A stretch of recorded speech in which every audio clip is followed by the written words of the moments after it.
Hi, Phil Schoenberg, Fastpitch Power. The last few weeks we've been talking about how a really great catcher can make our pitchers that much better.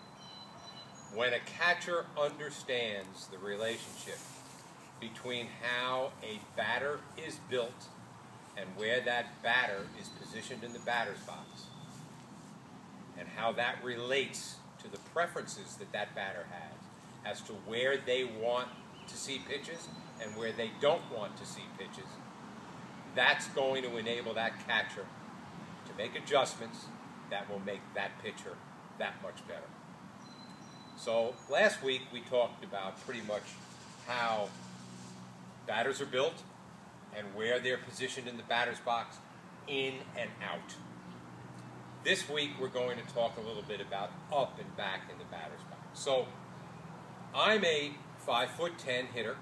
I got long arms and legs, as you can see, and I'm facing a power drop ball pitcher.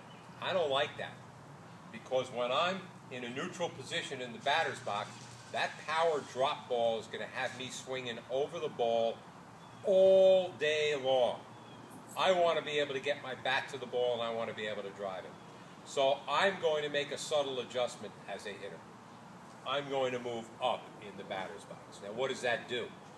It takes my ability to meet that drop ball before it has a chance to really dive down low in the strike zone or out of the strike zone and drive the ball before it gets there. If my catcher is really good and is paying attention to what I am doing in that batter's box, and we're not talking about a bunt situation now, we're talking about a situation where clearly the bunt is not indicated.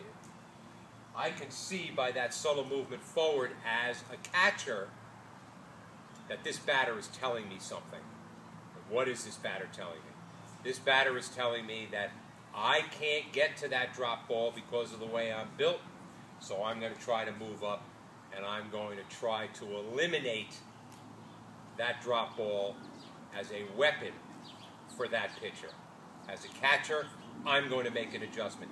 And a similar situation exists for a screwball, because as a hitter, I want to be able to, long arms and legs, I'm 5'10", I want to be able to extend and accelerate through the hitting zone in order to drive the ball. And if I'm facing a pitcher that's throwing a good screwball and I have to pull my hands in here, I'm not going to be nearly as effective. I'm going to move forward, and I'm going to meet that screwball before it has a chance to tie me up, or that drop ball before it means that I got to really drop my hands and my body to get down to that ball. I still won't drive it with any power. If my catcher is paying attention and recognizes that, my catcher is going to know that that hitter now becomes vulnerable to speed. And in addition to being vulnerable to speed, by virtue of the fact that I'm now closer to the pitcher, if I start having that pitcher throw balls that are fast and up in the zone, then I'm also going to be vulnerable to the changeup. So my really good catcher, understanding how I'm built, and obviously I'm talking about a tall hitter with long arms and legs, and the opposite may hold true for a short batter with short arms and legs who may be vulnerable to a rise ball or balls that break sharply off the outside corner of the plate. They're going to move in on the plate and maybe back in the box so that they can see the ball longer and have more of an opportunity to get their bat there. I'm going to make a similar but opposite adjustment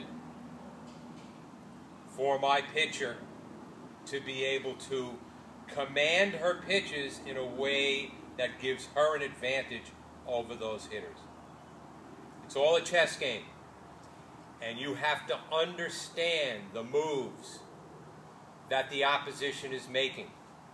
And the most important person on the field for that pitcher to understand those subtle moves is that catcher. And the more that catcher understands, the better that pitcher is. I've said it before, I'll say it again.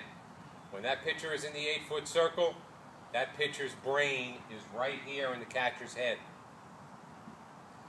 Catcher thinks, pitcher executes. If that catcher is thinking the right way, and that catcher understands the game and knows the relationship between how a hitter is built, where a hitter is standing, what that hitter wants to see and doesn't want to see, she's going to make her pitcher that much better. As always, it's great talking to you. We'd love to hear your comments on this. Let us know how you're doing with your catcher and your relationship.